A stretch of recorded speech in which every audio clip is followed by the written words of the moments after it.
Hey everybody, thanks for coming back for another video here on the channel.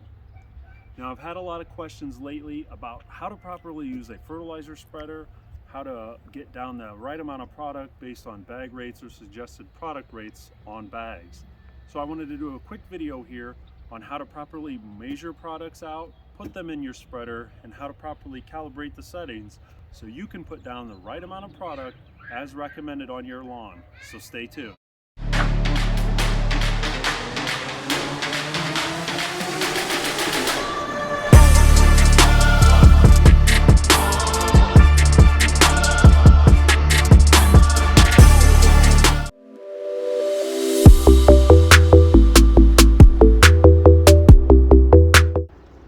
So even though all broadcast spreaders are going to be the same, this will be kind of generalized for everything. They all kind of have the similar parts, even though they have a little bit different features. So as you can see here, most of the broadcast spreaders some of them will come with a guard here to keep bigger granules out of your chute from clogging things up. But you're going to have the chute, you're going to have some type of propeller here to kind of keep the product moving around. And your actual chute width, which is going to be controlled by your lever up top. So this might be a lever or a push button or lever.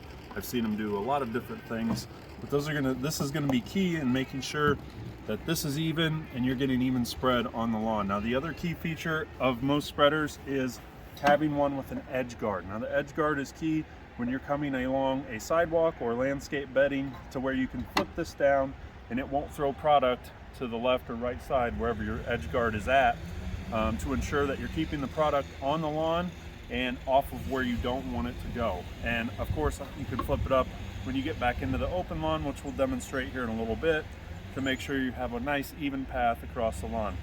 Next feature that is going to be important here is the dial setting. So this is going to control, and this is different on all spreaders, but here on the Spiker you can see that these numbers here will either open up for less material or more material as you turn. So this is gonna, based on where you turn this, it's gonna control how wide your chute opens and how much product you're putting down. So when you see things on the back of the fertilizer bags that talk about open this to setting 3 for a Scott's broadcast spreader, for example, that's gonna be what it's talking about to put it down at the bag rate.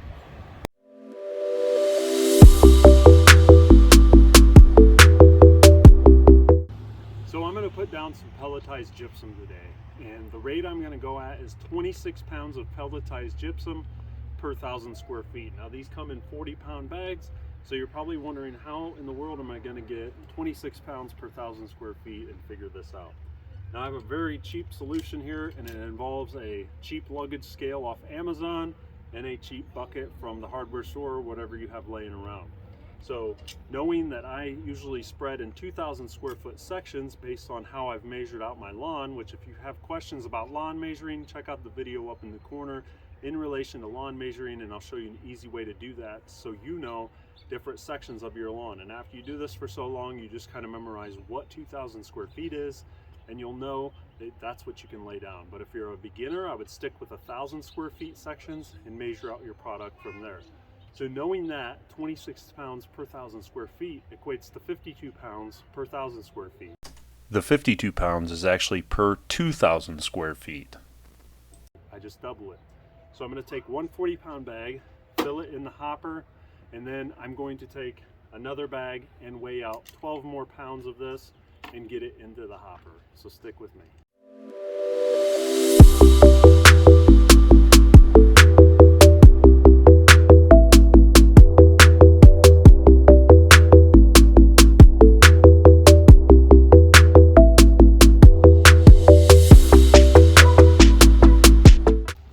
So now that I have a little estimate of what I have in my bucket, I'm going to turn on my scale to pounds and we'll get it here.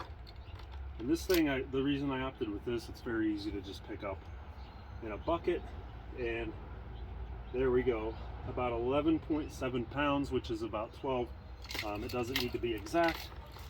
And this way I have my spreader known or filled to where I know I got to put all this product down on a 2,000 square foot area. So 2,000 square foot for me is about the size of my front yard So I'll put all this down on the front yard, and then we'll come back, refill, and do the other sections of the lawn.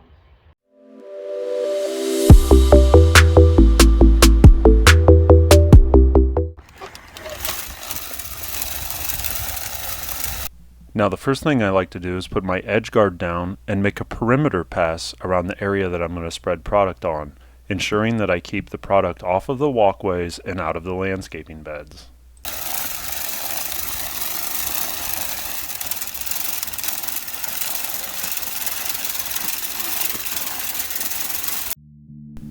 Now I would recommend setting on a lighter setting until you figure out how much product is coming out of your spreader. It's always good to have some left over and have to go over it again instead of losing half the product before you're done with the lawn. But after your perimeter pass, you're going to make even passes like I'm doing here, back and forth, throwing product back to your prior tire mark, which I'll go over in a little more detail in a minute. But as you can see, I'm going back and forth evenly, and then if I have some product left over, I'll go the opposite way and throw the product back on the lawn to make sure I have even coverage. So just one thing I want to make you aware of is when you're spreading, this is where a lot of people make their mistakes, is they won't throw back to their last tire mark. So depending on your spreader, this is generally works for most spreaders. You're going to throw a pattern that goes over to the here, out in front, over to here. Now most of your products is going to be spread here, and less here, less here. So the point being is, when you make a pass, as you can see my tire tracks here, when I turn around and come back, so just say I made this pass here and came back, and now I'm headed back this way. I want to make sure that my spread pattern of product is hitting this tire mark. So you're always going to be hitting back, throwing to this tire mark, and then when I turn around and come back this way, I'm going to throw back to this tire mark that I'm making here. Now this is going to ensure nice even coverage of product over your lawn, and if you have extra, it's always good to set your control light.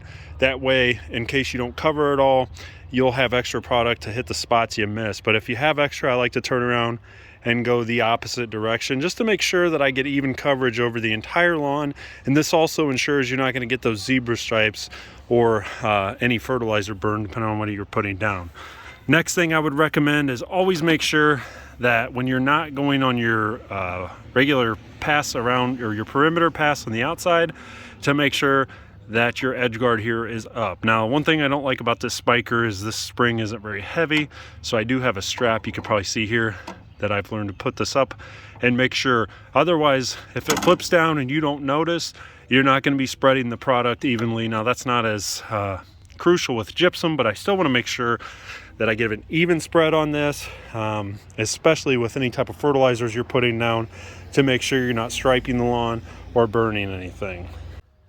So hopefully you were able to learn something from this quick video that I wanted to do for you guys, and use this as a reference. This will be on YouTube forever. So if you ever have questions, come back to this. Feel free to email me, message me, ask me any questions you have about it. But I appreciate you watching. If you found it helpful, hit that thumbs up button. Subscribe to the channel so you don't miss future content. And I really appreciate you being here. I'll see you next time out in the lawn.